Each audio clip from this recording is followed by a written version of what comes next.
Hola chicos, ¿cómo están? Bienvenidos, buenos días. Vamos a ir comenzando el teórico de hoy, ¿sí? Bueno, voy a compartir con ustedes pantalla para poder iniciar. Un segundito les pido.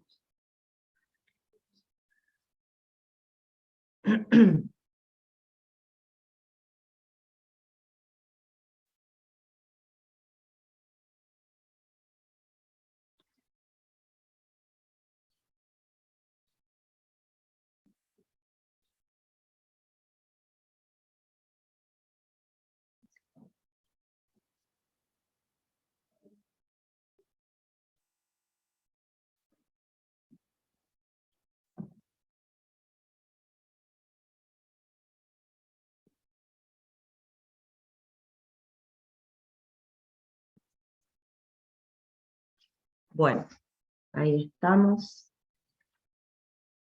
Bien.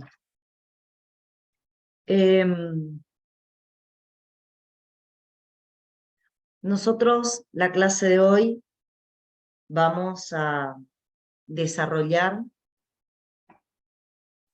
la respuesta inmune frente a infecciones virales. Y la verdad es que en esta clase lo que vamos a hacer es repasar un poquito todo lo que estuvimos viendo en las clases anteriores, porque vamos a abordar de nuevo cómo va a responder la inmunidad innata y cómo va a responder la inmunidad adaptativa frente a estas situaciones en particular. Vamos a comenzar describiendo a los virus. Lo que yo hoy les diga con respecto a los virus, la verdad es válido para cualquier patógeno intracelular, porque lo que nosotros analizamos como respuesta inmune frente a virus, lo podríamos aplicar frente a bacterias intracelulares y también frente a parásitos intracelulares, ¿sí? Bueno, lo primero que vamos a decir es que los virus son organismos sencillos. Son organismos que están conformados por un genoma, que puede ser un genoma en base de moléculas de ADN o con moléculas de ARN. Ese genoma normalmente está cubierto por una cápsula proteica, que se suele llamar cápside, y en algunos virus, por sobre esa cápsula proteica, aparece una bicapa lipídica, que en realidad contiene más que nada fundamentalmente fosfolípidos provenientes de las membranas de las propias células. La particularidad que presentan los virus con respecto a su conformación los obliga a ser parásitos intracelulares estrictos, ¿sí? Y están obligados a usar la maquinaria del huésped, están obligados a usar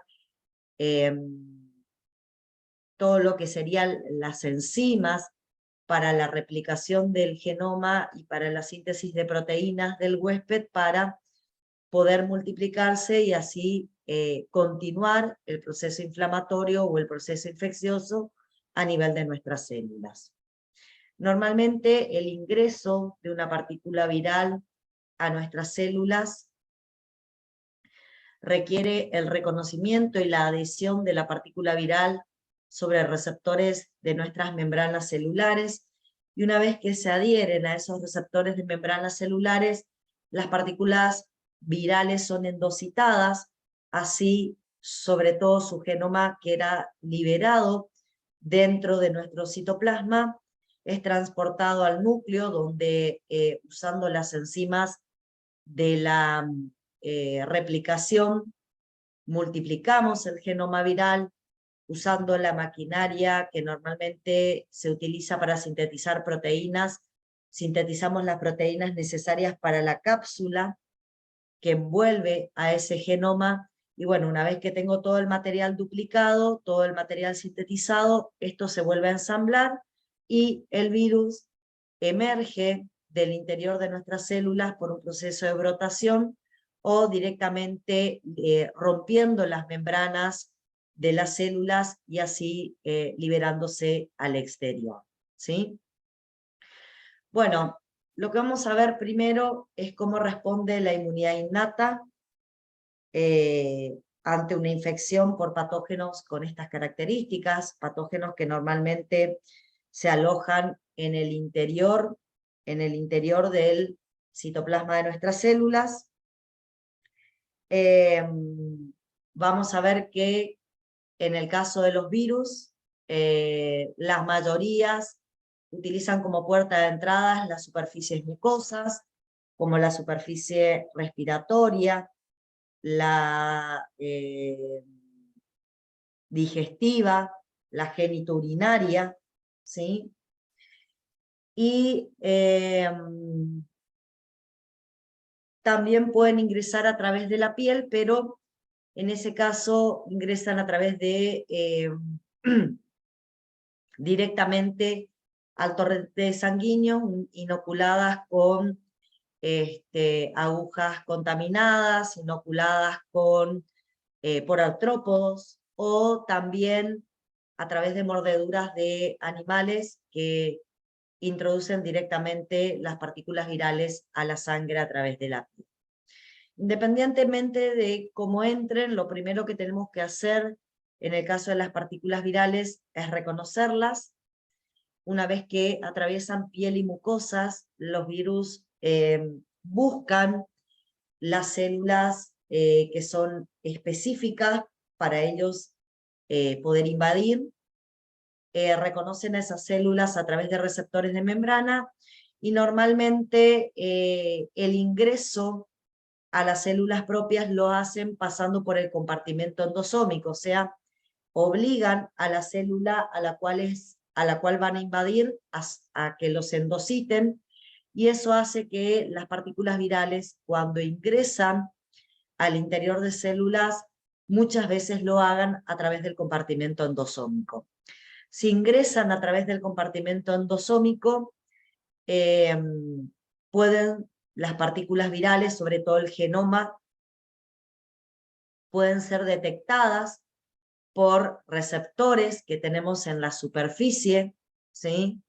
Que tenemos en la superficie del genoma, y de esa manera, por ejemplo, los receptores LightTOL de tipo 3 pueden detectar la presencia de ARN de doble cadena. Los LightTOL 7 y 8 van a detectar la presencia de ARN de simple cadena.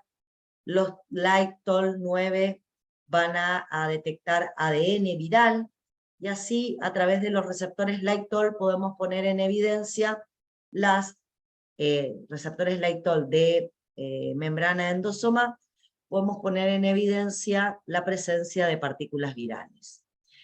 ¿Qué ocurre con la célula que a través de receptores LightTOL logra reconocer la partícula viral? Bueno, cuando usamos los receptores de endosoma y a través de esos receptores podemos poner en evidencia la presencia de un virus, la célula, que puede ser una célula somática o puede ser una célula que pertenezca al sistema inmune, lo que va a hacer es estimular una respuesta intracelular que va a generar la transcripción de genes para la síntesis de interferones de tipo 1.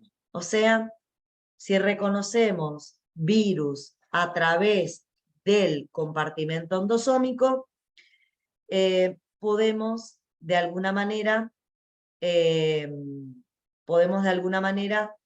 que empezar a sintetizar interferones de tipo 1 a partir de esa célula infectada. Pero bueno, no son solamente los receptores LightTOL los que pueden reconocer partículas virales, también los receptores de tipo NOT, que forman parte de un inflamosoma, van a ser los que puedan reconocer partículas virales. Cuando las partículas virales son reconocidas por este inflamosoma, el complejo va a enviar señales que van a inducir la secreción de citoquinas proinflamatorias, como la interleuquina 1, la interleuquina 18, y también va a estimular la formación de interferones de tipo 1, y además va a provocar la piroptosis, sobre todo si la célula que está reconociendo al genoma viral a través de estos inflamosomas son macrófagos o células dendríticas. Debido a la piroptosis, que es una muerte celular programada que la realizan con estímulos inmunes los macrófagos y las células dendríticas, lo que vamos a observar es la liberación de citoquinas, de ATP, de radicales libres, de DAM y de antígenos virales al líquido extracelular. Estas DAMs y PAMs van a ser reconocidos por las células epiteliales vecinas, por las células endoteliales, por los macrófagos, y esto va a desencadenar la generación de citoquinas, quimiosinas proinflamatorias, lo que va a provocar una mayor inflamación y sobre todo una atracción hacia el sitio donde está siendo descubierta la partícula viral, de natural killers y de células dendríticas plasmocitoides, que son las que van a migrar a colaborar en este foco inflamatorio. También se puede reconocer la partícula viral citoplasmática por receptores de tipo RIG. Estos receptores citoplasmáticos están expresados en muchos tipos celulares, van a reconocer ARN viral mono y bicatenario, y además de estimular la producción de interferón de tipo 1 por células dendríticas plasmocitoides, también estimulan la formación de interferón de tipo 1 por diferentes células somáticas que pueden reconocer la presencia del virus a través de este receptor y como respuestas sintetizan los interferones. Finalmente, se va a estimular la producción de citoquinas proinflamatorias, también a través del estímulo de los receptores de tipo RIG ante la presencia de ARN viral en el citoplasma. Los otros receptores que podemos usar para reconocer partículas virales en el citoplasma son los detectores citosólicos de ADN. Estos son receptores citoplasmáticos que están en muchas células diferentes, y cuando estos receptores reconocen partículas virales, lo que va a ocurrir es que se promueve la producción de interferón de tipo 1 y también se promueve la autofagia, o sea, la propia célula que reconoce la presencia de la partícula viral hace una internalización de la partícula viral dentro de un lisosoma para provocarle la muerte a esa partícula viral. ¿Sí? Bueno.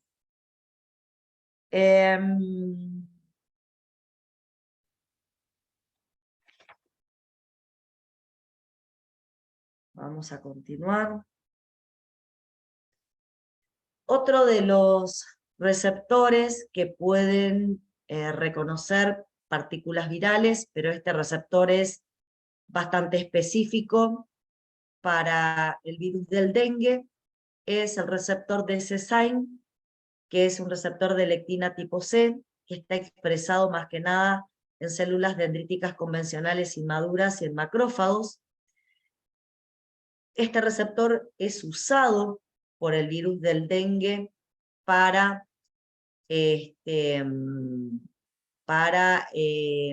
internalizar el virus en esas células, o sea, el virus usa este receptor para invadir la célula, y a partir de ahí, la célula dendrítica o el macrófago, cuando el virus del dengue se une a este receptor, endocita el antígeno, pero también se estimula y libera citoquinas proinflamatorias y también libera interferón de clase 1. Entonces, para determinados ciertos virus, otro receptor de reconocimiento es un receptor que esos virus usan para internalizarse, y a partir de ahí también se estimula la formación de citoquinas y la formación de interferones. Entonces, lo que tenemos hasta acá, ¿sí? Lo que tenemos hasta acá es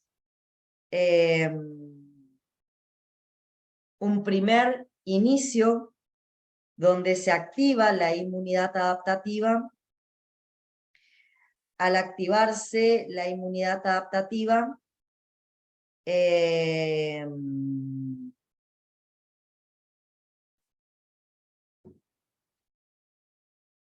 la activación va a ser por los receptores RRPs y la principal respuesta que va a tener la inmunidad adaptativa va a ser la producción de interferones de tipo 1, luego del reconocimiento de moléculas virales en el citosol o en el compartimento endosómico, como vimos recién, y de citoquinas proinflamatorias que van a liberar también las células que se estimulen a través de estos receptores RRPs, y esas citoquinas proinflamatorias lo que van a hacer es reclutar células dendríticas plasmocitoides y natural killers al sitio donde se encuentra la infección viral.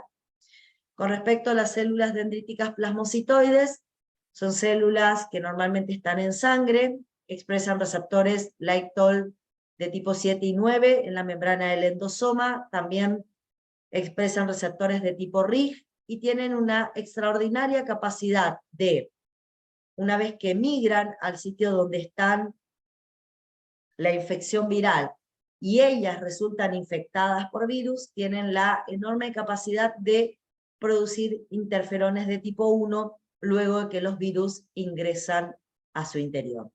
Habitualmente están en sangre periférica y en órganos linfoides secundarios, pero en respuesta a procesos infecciosos causados por virus, son reclutadas al tejido donde se encuentra el virus, migran allí, se infectan por el virus y se activan.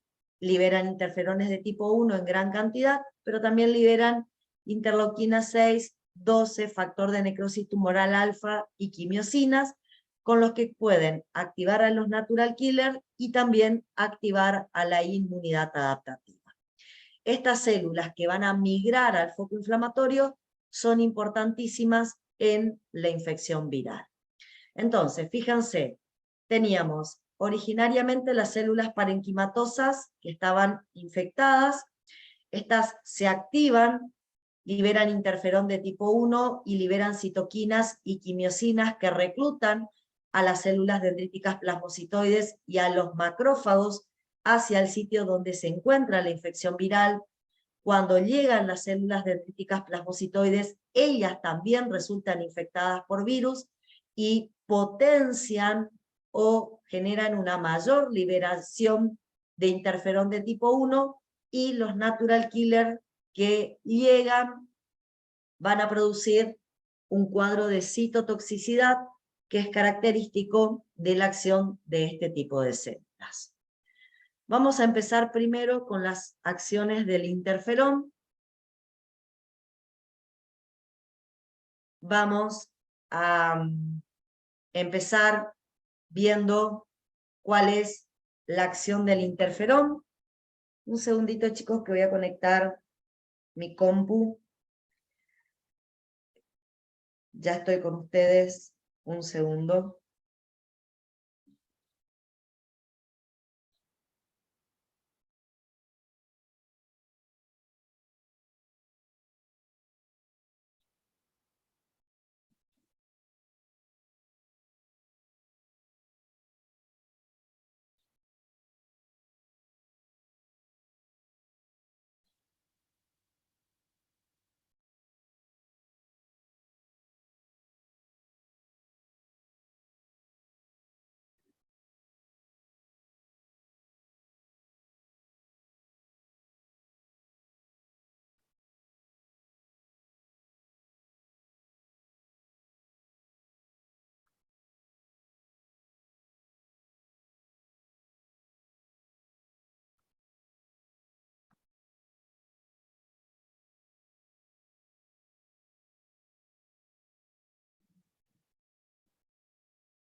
Bueno, acá estoy de vuelta. Estamos. Les decía, ¿qué hacen los interferones de tipo 1? Los interferones de tipo 1 que se van a liberar de células infectadas o de las células dendríticas plasmocitoides que también van a resultar infectadas, tienen efectos autócrinos que se pueden unir a receptores sobre la propia célula infectada y tienen efectos parácrinos porque pueden actuar sobre células vecinas. Cuando actúan sobre células vecinas, los pueden hacer sobre células vecinas que también estén infectadas o lo pueden hacer sobre células vecinas que estén sanas. Pero bueno, independientemente de si la célula vecina está infectada o no, lo que tenemos que evaluar son las acciones que tienen los interferones, ¿sí? Con respecto a las acciones que tienen los interferones, lo que podemos decir es que los interferones, a través de la unión a receptores, estimulan la síntesis de proteínas, y a través de la síntesis de proteínas, que son en general enzimas, van a producir los siguientes efectos. Van a sintetizar una proteína quinasa dependiente de ARN. Esa proteína quinasa solamente se va a estimular cuando, por ejemplo, exista ARN viral en el citoplasma de una célula. Puede ser la propia célula infectada la que estimule esta quinasa, o puede ser una célula vecina que también en este momento se encuentra infectada. Y bueno, lo que vamos a observar es que esta proteína quinasa que se activa en presencia de ARN fosforila un factor de transcripción que es el ELF2, el cual al estar fosforilado se inactiva, no funciona como factor de transcripción, por lo tanto no se transcriben genes dentro de esta propia célula, ni tampoco se sintetizan proteínas. Esta acción de que no se transcriban genes y no se sinteticen proteínas dentro de la célula infectada, lo que está intentando es evitar que el virus, digamos, sintetice sus proteínas y de esa manera logre replicarse y invadir tejidos vecinos. La idea, lo que queremos es que la célula infectada no tenga multiplicación viral en su interior. Y por eso se inactiva y se bloquea la traducción y la síntesis de proteínas. Bueno, otra de las proteínas que se va a sintetizar es la 2,5 oligoadenilato sintetasa. Esta enzima va a sintetizar el 2,5 oligoadenilato que tiene como acción estimular una RNasa. La RNasa va a degradar el ARN viral y de esa manera lo que vamos a lograr es que no, digamos, es que el virus no pueda enviar su ARN para la síntesis de proteínas, y de nuevo, si no tenemos síntesis de proteínas, no va a haber, ¿sí? No va a haber replicación viral, que es lo que queremos evitar.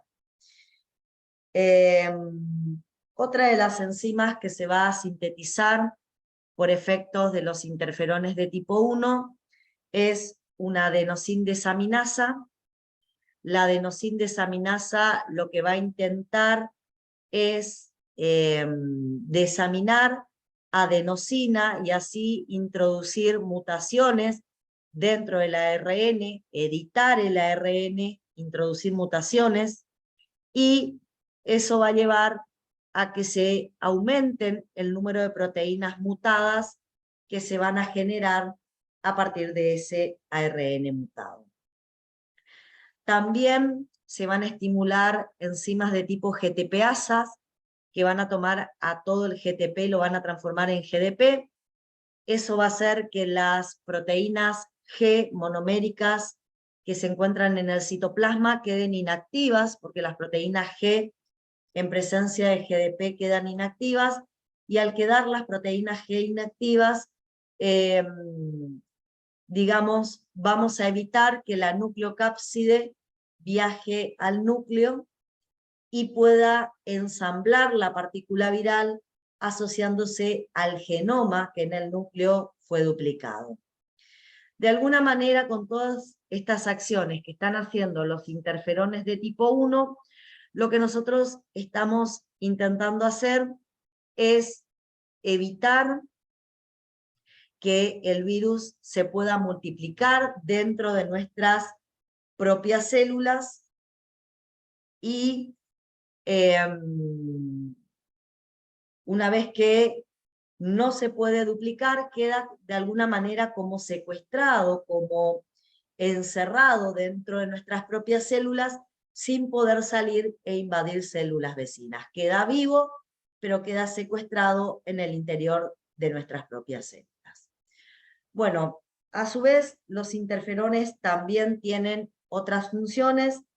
Entre las otras funciones que tienen los interferones es promover la activación de los natural killers, que se van a acercar y van a tratar de venir a colaborar con este proceso inflamatorio, ¿sí? Se van a estimular la expresión de proteínas del complejo mayor de histocompatibilidad de clase 1 y de clase 2, lo que va a facilitar la presentación de antígenos a la inmunidad adaptativa. Además, también se va a promover la diferenciación de linfocitos TCD4 y la formación de T-helper-1. Se van a activar los TCD8 citotóxicos, se va a promover la memoria inmunitaria de los linfocitos T y se va a incrementar el secuestro de linfocitos T y B en los ganglios linfáticos para, por lo menos en los regionales, cercanos al sitio donde está armado el foco inflamatorio provocado por este virus, más que nada para optimizar el encuentro del virus con la inmunidad adaptativa. Como dije, fundamentalmente los interferones van a evitar la replicación viral y van a hacer que el virus, sin poderse multiplicar, quede encerrado, secuestrado dentro de la célula que acaba de infectar. A este sitio también dije que vendrían natural killers. Los natural killers tienen la capacidad de reconocer células infectadas a través de receptores estimuladores e inhibitorios. Lo que hace el natural killer es tratar de lograr siempre un equilibrio entre ambos receptores, y cuando ese equilibrio de alguna manera se desestabiliza hacia la parte inhibitoria, el natural killer se inhibe. Sin embargo, si ese equilibrio se mueve hacia la estimulación, el natural killer se va a estimular. Lo que tenemos que saber con respecto a la activación del natural killer es que normalmente cuando tenemos una infección por virus, las células infectadas empiezan a manifestar algunas características. Entre ellas empiezan a disminuir la expresión del complejo mayor de clase 1 en su membrana, empiezan a aumentar la expresión de ligando para receptores estimuladores, también sobre su membrana, y lo que vamos a observar en el caso de los natural killers es la siguiente situación. Si tenemos una célula sana, el aumento o la presencia en cantidades normales de proteínas del complejo mayor de clase 1 va a provocar que el receptor inhibitorio del natural killer no se pueda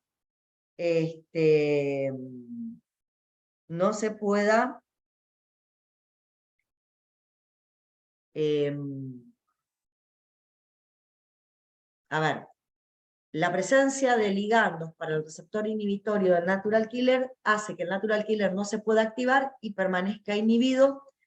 Eso siempre frente a células propias. cuando se enfrenta a células extrañas, ¿sí? Cuando se enfrenta a células extrañas, la idea sería que disminuyen los niveles de complejo mayor de clase 1 y eso provocaría que el receptor inhibitorio se quede sin ligandos y aumenta la expresión de ligandos para el receptor estimulador, lo que va a hacer que se estimule el natural killer frente a estas células con virus, digamos, a nivel intracelular. Cuando el natural killer se activa, pone en juego dos mecanismos. El mecanismo mejor descrito en el caso del natural killer es la liberación de granzimas hiperforinas, pero además de la liberación de granzimas hiperforinas, también muchos de los libros mencionan al natural killer como utilizando un mecanismo no secretorio, que es el mecanismo Fas ligando Fas.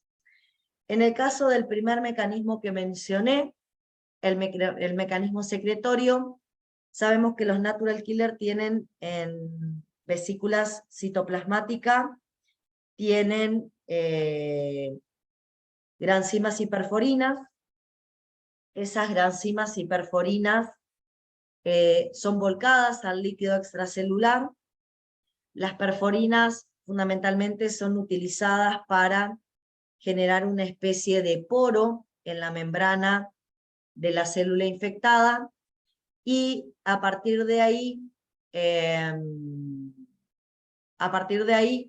las granzimas logran ingresar al interior del citoplasma de la célula infectada y estimulan caspasas, lo que provoca el proceso de apoptosis.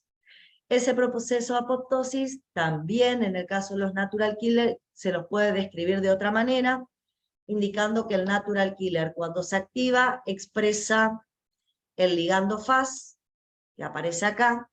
Este ligando Fas toma contacto con las proteínas Fas y al tomar contacto con las proteínas Fas se forma un complejo ligando Fas, proteínas Fas, que también promueven la activación de caspasas que van a llevar a la apoptosis en las células enfermas que aparecen en el foco inflamatorio. ¿Sí? Bueno, como pueden ver, tenemos mecanismos secretorios y no secretorios involucrados en la apoptosis causada por el natural killer sobre las células infectadas en el área. ¿Sí? Bien. En el caso de los natural killers podemos mencionar un mecanismo más. El siguiente mecanismo es la citotoxicidad dependiente de células. Para que exista una citotoxicidad dependiente de células, lo que necesitamos es que existan anticuerpos de tipo IgG, fundamentalmente preformados, y además de anticuerpos preformados, necesitamos que sobre la célula infectada empiecen a aparecer a nivel de la membrana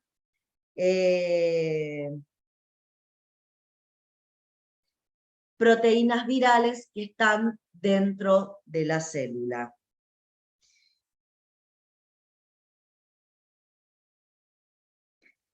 Lo que ocurre normalmente es que cuando una célula está infectada y sintetiza proteínas virales,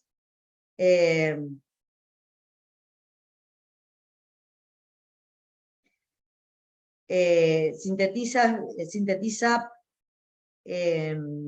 proteínas virales y las expresa en la membrana de la célula, y esas proteínas, como ustedes pueden ver acá, pueden ser reconocidas por los anticuerpos de tipo IgG. Ahora bien,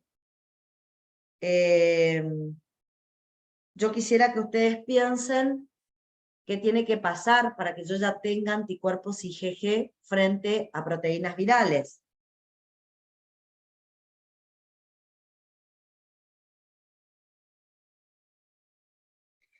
Bueno,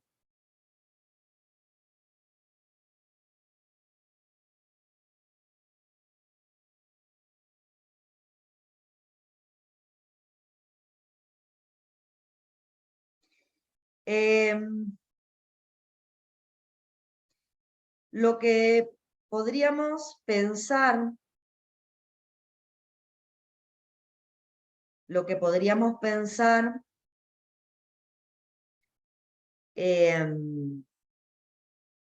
con respecto a la presencia de anticuerpos de tipo IgG es que, por ejemplo, se puede tratar de una infección viral, de un virus que ingresó anteriormente y los anticuerpos IgG ya están preformados con anterioridad. Y la otra situación puede ser que hayamos recibido, por ejemplo, una vacuna frente a ese antígeno viral y bueno, esa vacuna haya generado la formación de esos anticuerpos y bueno, la presencia de esos anticuerpos, digamos, desencadene esta citotoxicidad dependiente de anticuerpos. Pero bien, tengo una célula infectada, esa célula expresa en su membrana proteínas virales y a esas proteínas virales se le unen anticuerpos de tipo IgG. Esos anticuerpos de tipo IgG van a ser reconocidos por receptores Fc gamma que están en la membrana del natural killer y luego del reconocimiento de las IgG depositadas sobre una célula propia, el natural killer libera el contenido de sus gránulos, libera granzimas y perforinas y a partir de ahí vamos a tener la citotoxicidad. Entonces, resumiendo, tenemos la posibilidad de reconocer al virus por la inmunidad innata a través de diferentes receptores. En general, el reconocimiento por esos receptores o hace que se liberen interferones de tipo 1 o generan un foco inflamatorio al cual son atraídos células dendríticas plasmocitoides y natural killer. Las células dendríticas plasmocitoides migran al sitio donde está infectando el virus, ellas también resultan infectadas por el virus y potencian la eliminación o la liberación, perdón, de interferón de tipo 1. Ese interferón de tipo 1 liberado hace un efecto autócrino sobre la propia célula infectada y un efecto parácrino sobre células vecinas, y lo que provoca es que el virus no pueda sintetizar sus proteínas, por lo tanto no se puedan ensamblar las nuevas partículas virales, evitando de esta manera su multiplicación y la destrucción de la célula infectada para que esta partícula viral pueda de alguna manera infectar a otras células en ese tejido. Queda de esa manera el virus secuestrado sin poder multiplicarse dentro de nuestras propias células y es ahí donde viene el natural killer con sus receptores de tipo KIR, va a reconocer a la partícula viral, ¿sí? En realidad va a reconocer la célula infectada por virus y la va a destruir causando la apoptosis de la célula, donde también lo que vamos a observar es la muerte de todos los patógenos de los virus que están dentro de esa célula infectada. Bien, otra cosa que tenemos que saber es que estos natural killers no solamente van a participar de la inmunidad antiviral, produciendo la apoptosis de las células infectadas, también es útil en inmunidad contra bacterias y parásitos intracelulares, es útil en la inmunidad antitumoral, en la regulación de la inmunidad adaptativa, sobre todo en la formación de TGLP1, ya que el natural killer, además de producir la apoptosis de células, también produce la liberación de interferón gamma al medio, digamos, de interferón gamma en el sitio, lo que va a ayudar a la formación de TGLP1. Lo que vamos a ver ahora, una vez que vimos cómo responde la inmunidad innata, lo que vamos a ver ahora es cómo responde la inmunidad adaptativa. Para empezar a explicar cómo responde la inmunidad adaptativa,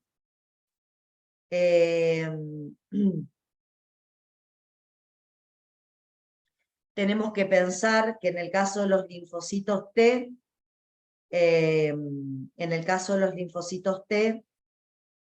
para que se puedan activar, necesitamos que las células dendríticas inmaduras que se encuentran en piel y en mucosas capturen y reconozcan antígenos solubles, partículas virales o células infectadas, que procesen las proteínas virales. Cuando empiezan a procesar las partículas virales, empiezan a madurar, empiezan a expresarlas por complejos mayores de clase 1 o por complejos mayores de clase 2, reciben estímulos también por el interferón de tipo 1, y de esa manera empiezan a madurar, adquiriendo capacidades migratorias y logrando expresar en su membrana correceptores para poder interaccionar de esa manera con los linfocitos T. Estas células dendríticas también pueden resultar infectadas por virus en piel y mucosa, y de esa manera también pueden procesar la partícula viral para hacer su presentación. Recuerden que si la célula dendrítica endocita partículas virales que están a nivel extracelular, las va a procesar y presentar por complejo mayor de clase 2, junto con moléculas coestimuladoras. Sin embargo, si endocita células infectadas por virus o ella misma resulta infectada por un virus, el procesamiento se va a hacer a través de un complejo mayor de clase 1, y así es como la célula dendrítica va a presentar la partícula viral en la superficie celular. Por lo tanto, a través de un complejo de clase 2 o a través de un complejo de clase 1, la célula dendrítica va a mostrar péptidos virales, va a madurar, va a adquirir capacidades migratorias, en ese caso guiada por las quimiosinas que reconocen el receptor CCR7, que es fundamentalmente la quimiosina CCL21. Ella es atraída al órgano linfoide secundario más cercano, y en el órgano linfoide secundario más cercano, la célula presentadora de antígenos, la célula dendrítica, va a empezar, como ustedes pueden observar en esta imagen, a moverse sobre estos conductos fibroblásticos reticulares, se mueve de alguna manera orientada por la presencia de estas quimiosinas, que son las CCL19 y CCL21, y al moverse por estos conductos fibroblásticos reticulares, va a interactuar con los diferentes linfocitos T vírgenes, tanto CD4 como CD8, que se encuentren ubicados en esta región del órgano linfoide secundario. Recuerden que la principal interacción con los linfocitos se da entre el complejo mayor de histocompatibilidad, que va a reaccionar con el TCR del linfocito T. Con respecto a esto, recuerden que el TCR del CD8 positivo reconoce o puede establecer una comunicación yuxtacrina con proteínas del complejo mayor de clase 1. Sin embargo, los TCRs de los TCD4 puede establecer la comunicación yuxtacrina o reconocer proteínas a través del complejo mayor de histocompatibilidad de clase 2. Por lo tanto, a través del complejo 1 con los CD8 o a través del complejo 2 con los CD4, la célula presentadora va a empezar a mostrar péptidos virales en el órgano linfoide secundario. Bueno, con alguno de los linfocitos TCD4 o TCD8 vamos a lograr que esta célula presentadora de antígeno logre un reconocimiento del péptido viral, el péptido viral que va a estar siendo mostrado por un complejo mayor de histocompatibilidad, va a ser reconocido por la región variable del TCR, y cuando sea reconocido por ese TCR en particular, este linfocito, que puede ser un CD4 o puede ser un CD8, recibe su primer señal de activación. Para completar la activación del linfocito T, CD4 o CD8, necesitamos que reciba una segunda señal. La segunda señal la recibe cuando su CD28, el CD28 expresado en la membrana del linfocito T, toma contacto con la proteína CD80, CD86, expresada en la membrana del linfocito, de la célula dendrítica, perdón, y de esa manera, ¿sí? De esa manera se logra que de esa manera se logra que el linfocito T CD4-CD8 complete su estimulación. ¿Cuál era el paso siguiente una vez que el T CD4-CD8 completaba su estimulación? Esto ya lo vimos, empieza a proliferar, libera interleuquina 2 que tiene un efecto autócrino. La interleuquina 2 actúa sobre el propio linfocito T CD4-CD8, el linfocito T prolifera y el paso siguiente sería la diferenciación. En el caso de los T CD4 positivos, la diferenciación va a estar dada fundamentalmente con la formación de TGLPER1. Eso se debe a que cuando se realiza la presentación del antígeno, hay una importante cantidad de interleuquina 12 liberada por las células dendríticas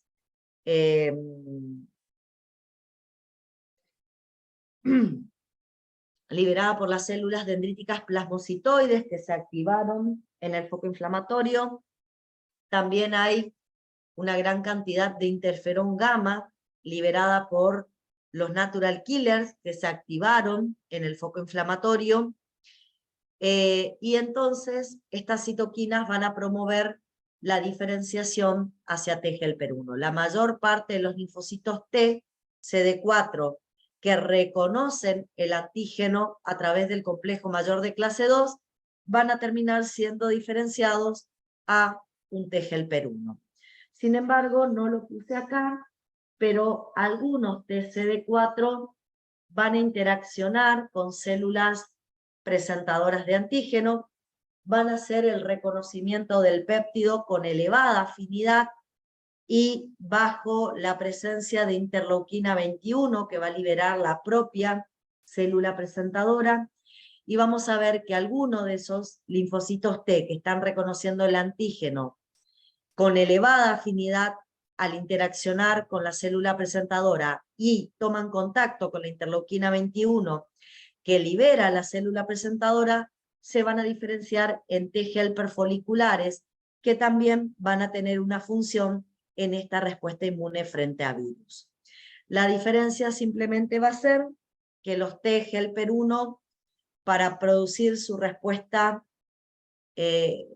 frente a virus, lo que va a hacer es migrar a la periferia, hacia el sitio donde se armó el foco inflamatorio, donde se encuentra el virus y se armó el foco inflamatorio, y los T helper foliculares se van a quedar en el órgano linfoide secundario, donde van a colaborar con los linfocitos B en la activación, ¿sí? En la activación de la inmunidad adaptativa, pero por los linfocitos B2, como lo vamos a ver dentro de un minuto, ¿sí? Entonces, en el caso de los CD4, se van a formar T helper 1 que van a la periferia y T helper foliculares que se quedan en el órgano linfoide secundario. En el caso de los T helper 1, estos van a liberar más que nada interferón gamma como principal citoquina e interleuquina 2 para seguir proliferando. Y a partir de ahí vamos a ver que el interferón gamma va a tener una serie de funciones. Por ejemplo, dentro del órgano linfoide secundario, la presencia de grandes cantidades de interferón gamma liberado por este T helper 1 evita que los TCD4 se puedan diferenciar formando T helper 2 o T helper 17, que en este caso no van a tener ningún tipo de utilidad en la respuesta inmune frente a virus.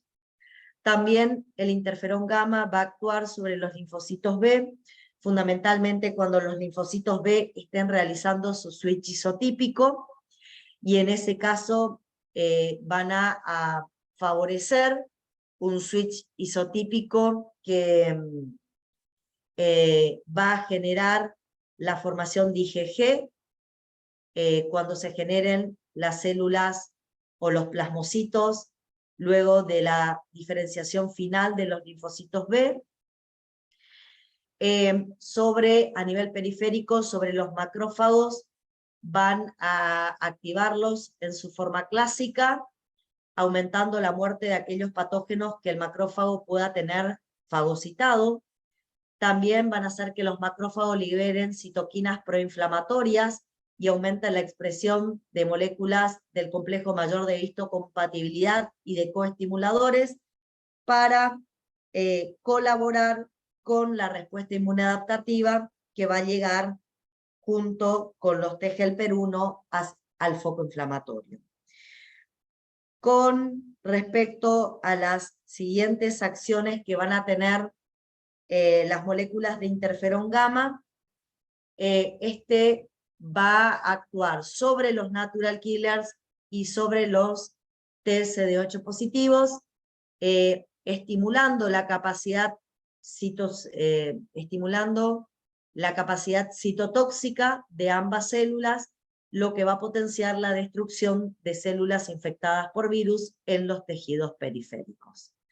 Como ven, la principal función del T helper 1 es liberar interferón gamma como molécula mensajera, y esta molécula mensajera va a tener acciones que son las que van a desencadenar la respuesta final en cada una de las células que reciba a este interferón gamma. Con respecto a la activación de los T citotóxicos, recuerden que para que se active un linfocito T virgen, la célula presentadora tiene que presentar el antígeno por un complejo mayor de clase 1, y si el TCD8 reconoce el péptido a través del complejo mayor de clase 1, tiene que haber una segunda señal entre el CD28 y el CD80-86 que expresa en su membrana la célula presentadora de antígenos, ¿sí?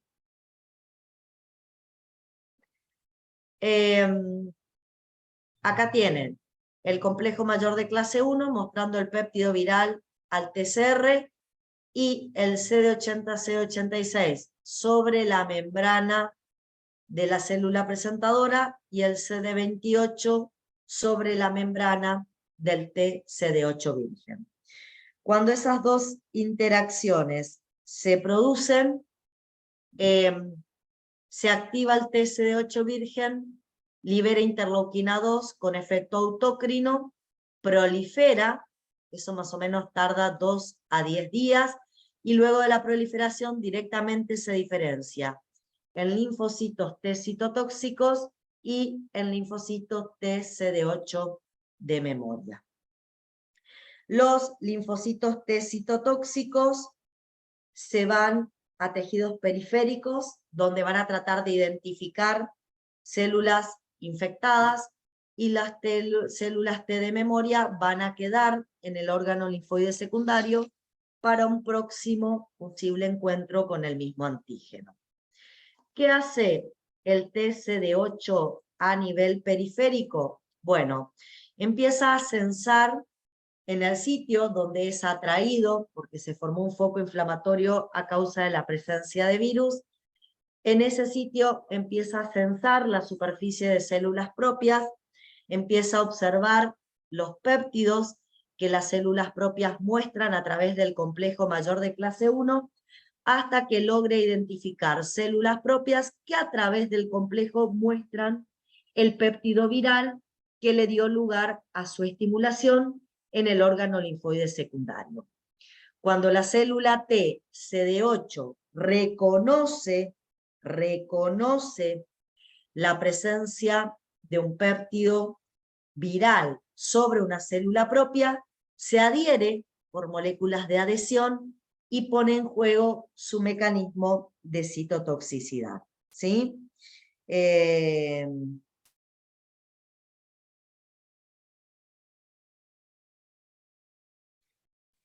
Ese mecanismo de citotoxicidad lo podemos ver a través del mecanismo que se denomina Fas ligando Fas. Lo que sabemos es que el CD8, cuando se activa en el órgano linfoide secundario, empieza a expresar en su membrana una proteína que se llama proteína ligando Fas, y esa proteína tiene mucha afinidad por una serie de DAMPs, de proteínas Fas, que son una serie de DAMPs, que la célula infectada empieza a expresar sobre su superficie. Cuando esas proteínas Fas se expresan en su superficie, toman contacto con el ligando Fas, y esta interacción Fas ligando Fas,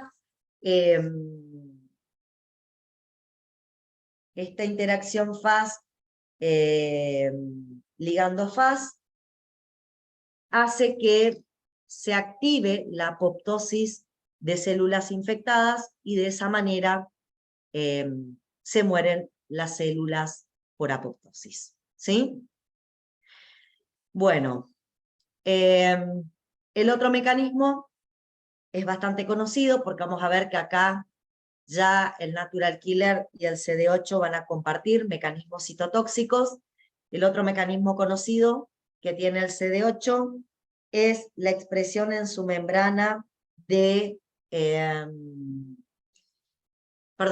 es la liberación del contenido de sus gránulos. El CD8 positivo en sus gránulos tiene granzimas hiperforinas que las va a liberar al espacio intercelular.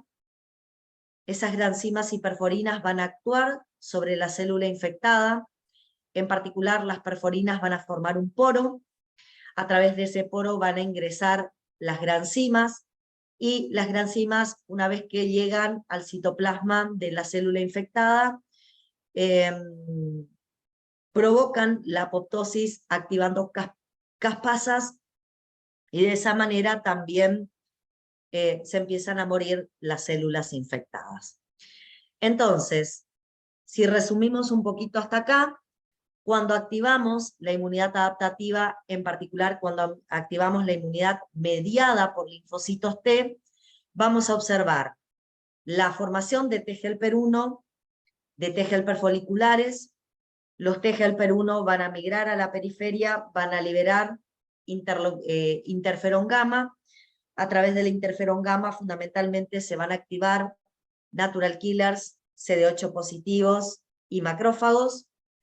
También se van a activar CD8 positivos citotóxicos. Estos van a migrar a la periferia, y junto con los natural killers van a descubrir la presencia de células infectadas, y van a eliminar las células infectadas por apoptosis.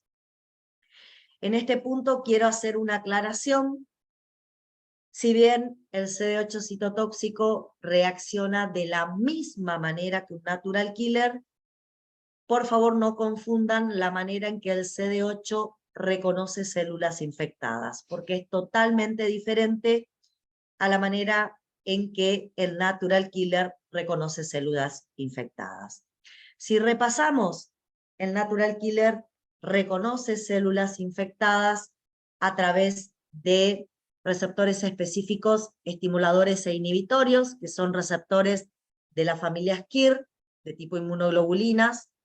Sin embargo, los CD8 positivos reconocen a las células infectadas a través de su TCR y de las moléculas del complejo mayor de clase 1 que tienen expresadas en su membrana todas las células nucleadas, y en el caso particular de que sea una célula infectada, a través de este receptor, de esta molécula del complejo mayor de clase 1, lo que va a estar mostrando la célula infectada son péptidos propios, péptidos virales, es lo que va a estar mostrando a través del complejo mayor de clase 1.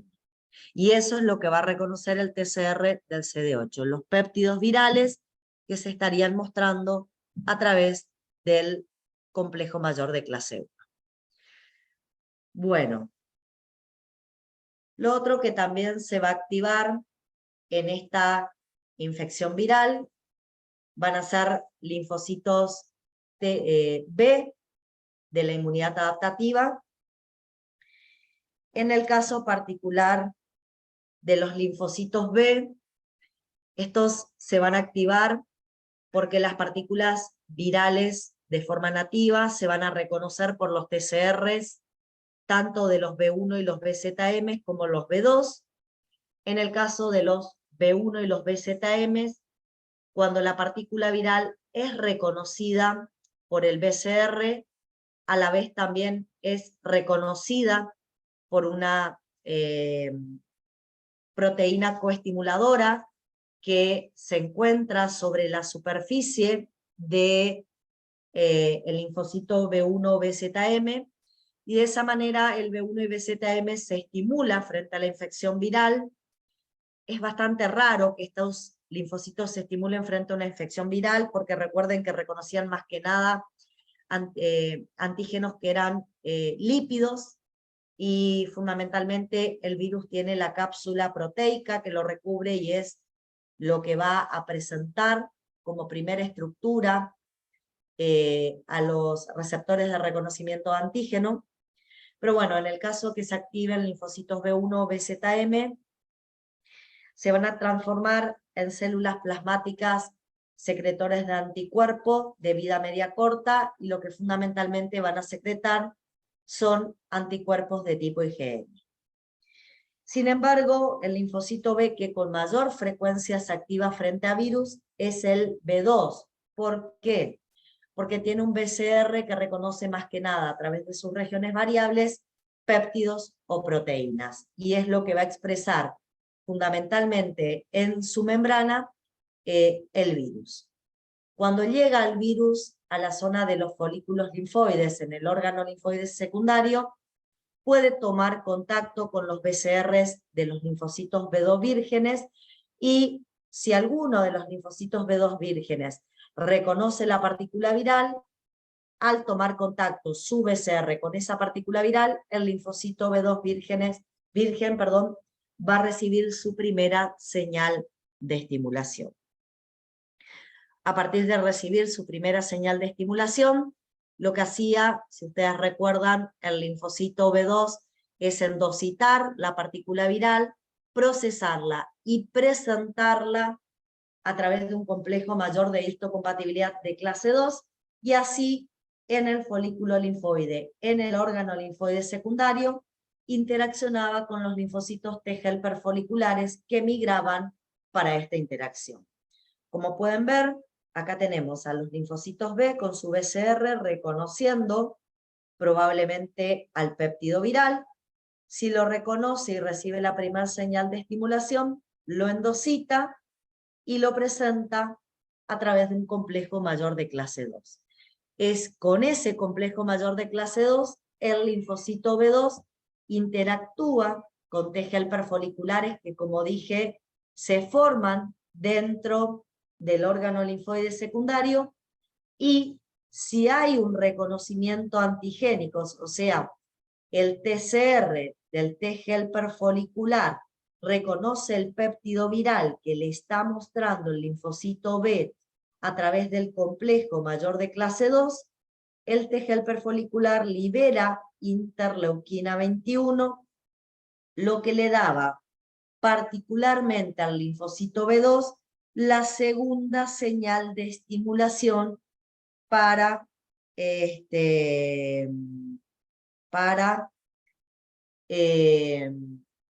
digamos,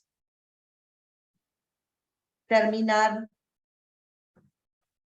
la activación de los B2. Con las dos señales de activación que hace el linfocito B,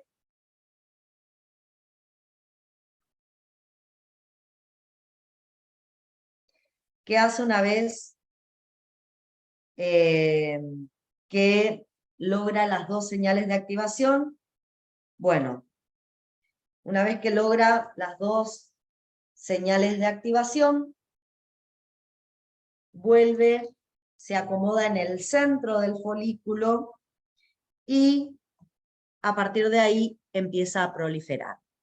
En el momento en que el linfocito B2 empieza a proliferar, se transforma en un centroblasto, pasa algún tiempo proliferando, multiplicándose por mitosis.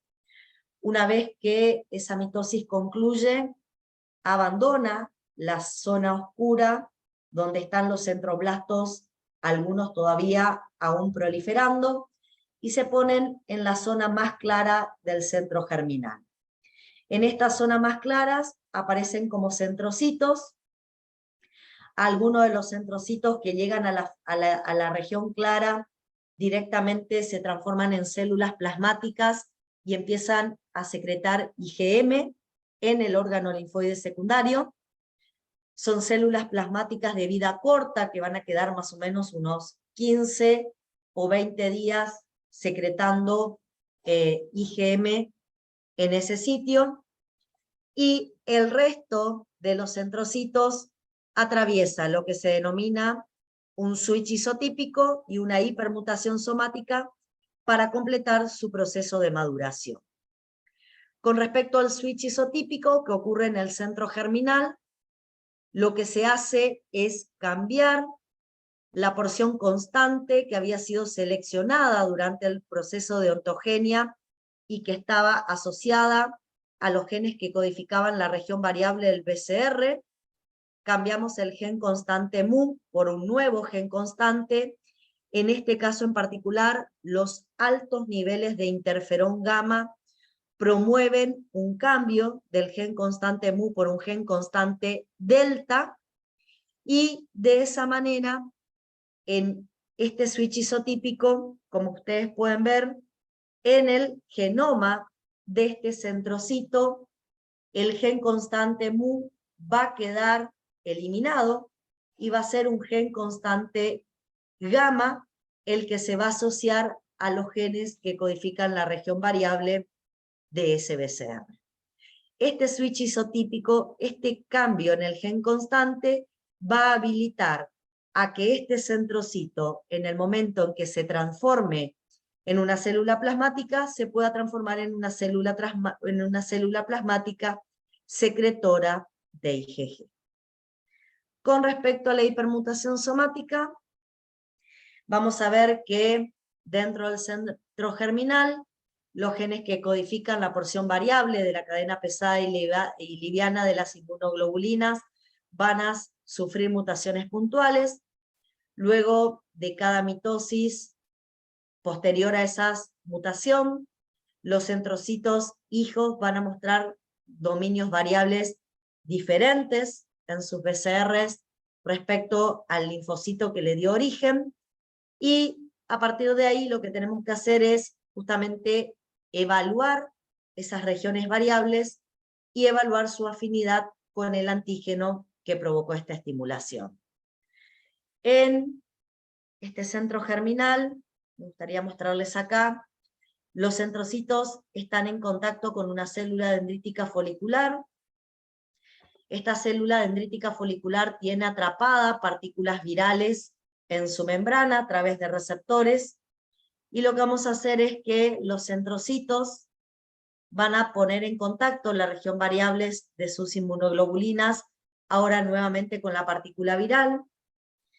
Si luego de estas mutaciones puntuales se ha logrado mejorar o se sigue teniendo afinidad con la partícula viral, el centrocito recibe señales de sobrevida de los T helper foliculares y va a completar su diferenciación a células efectoras, y en el caso en que las regiones variables hayan perdido, debido a las mutaciones, afinidad por el antígeno, deja de recibir señales de sobrevida y el centrocito se muere por apoptosis.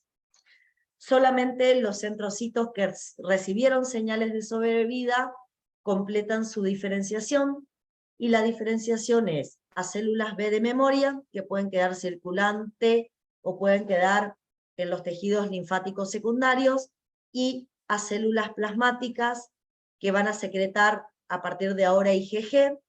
Son células plasmáticas que van a migrar fundamentalmente a la médula ósea, ¿sí? Y en médula ósea van a recibir citoquinas,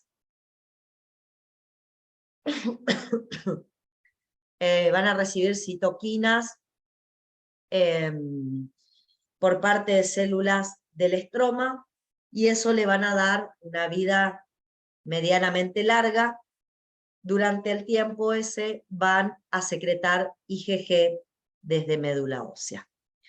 Entonces, cuando activamos la inmunidad adaptativa mediada por linfocitos B, lo que vamos a generar son linfocitos plasmocitos de vida media corta, secretores de IgM, y plasmocitos de vida media larga, secretores de IgG.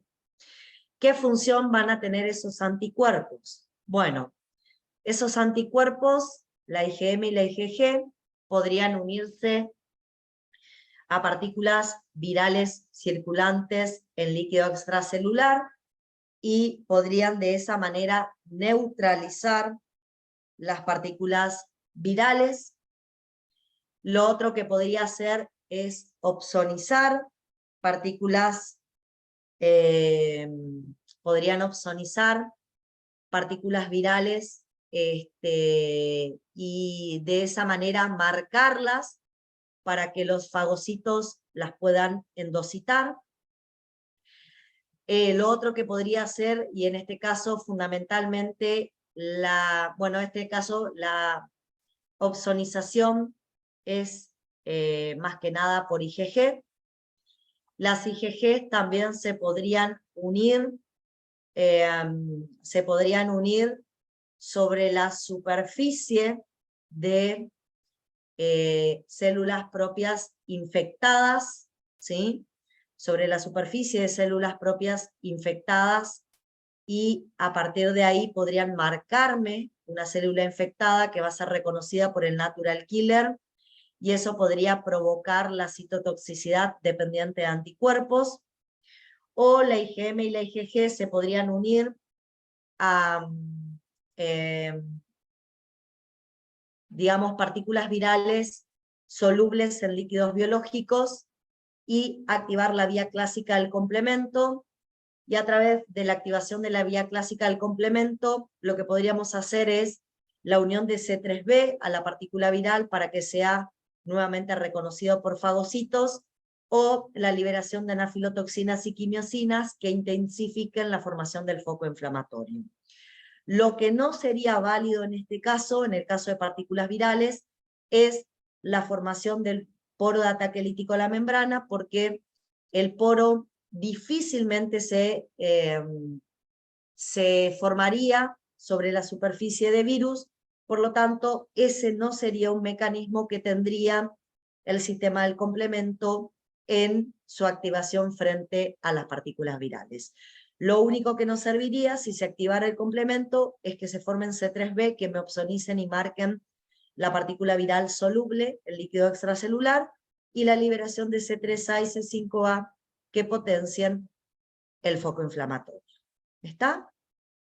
Bueno, de esta manera, fuimos repasando todos los componentes de la inmunidad innata y todos los componentes de la inmunidad adaptativa que tendrían alguna función en particular cuando se activan frente a patógenos intracelulares, como por ejemplo los que estudiamos hoy, que son los virus. ¿Está? Bien, si ustedes lo piensan, lo que hice hoy fue recuperar gran parte de la información que nosotros ya habíamos estudiado en clases anteriores y ponerlas en juego en una situación en particular, que es la infección frente a los virus. ¿Sí? Bueno, no sé si alguien quiere hacer alguna pregunta con respecto a lo que les acabo de comentar. ¿Alguien quiere consultar algo?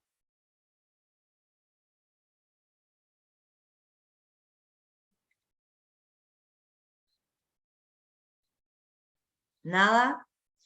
Bueno, chicos, entonces, hasta acá es el teórico de hoy. Los espero en el segundo teórico de esta semana, donde vamos a ver respuesta inmune frente a bacterias extracelulares, y además ustedes van a tener su parcialito. ¿Sí? Bueno, queden atentos, por favor, al foro de mensajes, porque fundamentalmente voy a tener un mensaje especial para los... Ah, no, con ustedes no. Con ustedes está todo normal. Grupo E y grupo G, todo normal con respecto a sus horarios de teóricos presenciales. Bueno, chicos, gracias por estar ahí. Nos vemos la próxima. Hasta luego. Chau, chau.